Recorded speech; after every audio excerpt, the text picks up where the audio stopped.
ہمارے اکابر نے جو آزادی ہندوستان کے لیے قربانی دی ہے، جو مالٹا کی جیل کے اندر رہے ہیں، انہوں نے مالٹا جانے سے پہلے سن 14 میں یہاں سے کر مولانا عبید اللہ سندھی کو افغانستان کی سرزمین کو چنا تھا، وہاں جلا وطن حکومت انڈیا کی بنانے کے لیے۔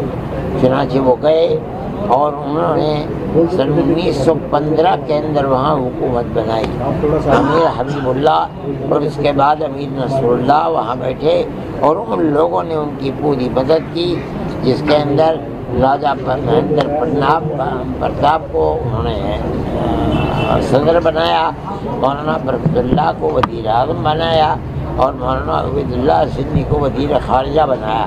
یہ ہندوستان کی ایسی تاریخ ہے کہ سوائے ہمارے اکابر کے کسی کے اندر یہ دمخم نہیں تھا کہ وہ دنیا کے اندر آزادی وطن کے لیے جلا وطن حکومت بنا سکتا۔ میں نے ان سے یہ بات کہی ہے کہ اس جلا وطن حکومت اور ملک کے اندر کوششوں کے نتیجے کے اندر ہندوستان آزاد ہوا ہے۔ ایک ایسی گورنمنٹ کو نکالا ہے جو یہ کہتی تھی کہ ہماری حکومت کے اندر سورج غروب نہیں ہوتا، وہ اس وقت سب سے طاقتور گورنمنٹ تھی۔ آپ لوگوں نے انہی سے لیا ہے افغانستان کے اندر، لے کر آپ نے انہی کی طرح دنیا کی بڑی طاقتوں کا مقابلہ کیا اور سب کو دھول چٹوائی اور نکال دیا۔ میں یہ سمجھتا ہوں کہ آپ کو یہ سبق ہمارے اکابر سے ملا ہے، انہوں نے اس کا انکار نہیں کیا، انہوں نے میری اس بات کو قبول کیا۔ میں یہ سمجھتا ہوں کہ ان کا ہندوستان میں آنا اور دارالعلوم دیوبند میں خاص طریقے بنانا، اپنی مرضی کے اوپر آنا، یہ اس چیز کی دلیل ہے کہ وہ ہماری اس تاریخ کو سمجھتے اور جانتے ہیں اور یہ سمجھتے ہیں کہ ہم نے جو کچھ کیا ہے اس کا ثمرہ، اس کا پھل ہمیں دارالعلوم دیوبند ہی سے ملا ہے اور اسی کے لیے ہم کوشش کر رہے ہیں۔ آج وہ آئے ہیں، ہم خوشی کے ساتھ ان کو قبول کرتے ہیں۔ ہم نے ان کو اہلاً و سہلاً کہا اور ہم نے یہ کہا کہ ہماری محبت کا یہ پیغام آپ امیر المومنین کو جا کر دیں۔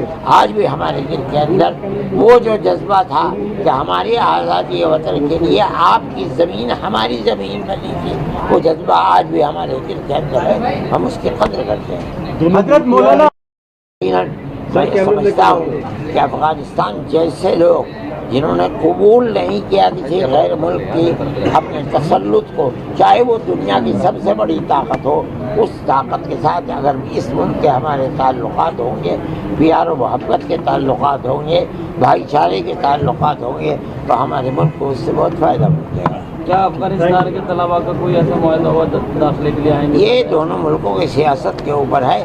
اگر ہندوستان سے ان کو ویزا ملنے لگے گا، انہوں نے کہا ہے کہ ہم سے وزیر خارجہ نے وعدہ کیا ہے، ملے گا، بہت خوشی کی بات ہے۔ ہندوستان میں آئیں گے، پڑھیں گے۔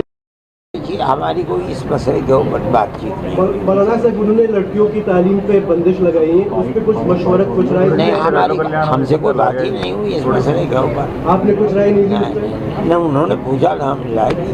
آپ اگر ہمیں یاد دلا دیتے ہم یہ بھی بات کر لیتے۔ اور مولانا صاحب دیوبند جو ہندوستان کا ہے اور پاکستان کے دیوبند میں کچھ فرق ہے کیا؟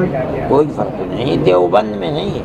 ہمارا جو مسلک ہے مذہبی، جس کے اوپر ہم چلتے ہیں، اس میں کوئی فرق نہیں ہے، نہ یہاں، نہ بنگلہ دیش میں، نہ پاکستان میں، نہ امریکہ میں، نہ سوئٹزرلینڈ میں، جہاں مدرسے ہیں ایک ہی طرح کے مدرسے ہیں، ایک ہی مسلک ہے ان کا۔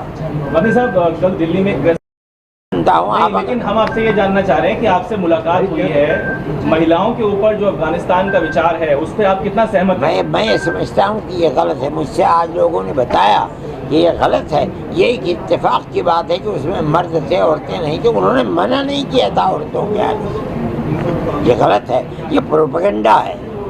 آپ کو لگتا ہے پاکستان اس وقت میں زیادہ خلبلی پاکستان میں مچی ہے کیونکہ پہلا دورہ اور وہ بھی ہندوستان میں ہوتا ہے؟ میں ان چیزوں سے، یار تم جانتے ہو میں مسجد مدرسے کا آدمی ہوں، پاکستان گئے ہوئے مجھے 10 سال ہو گئے، مجھے کیا معلوم کیا ہوتا ہے۔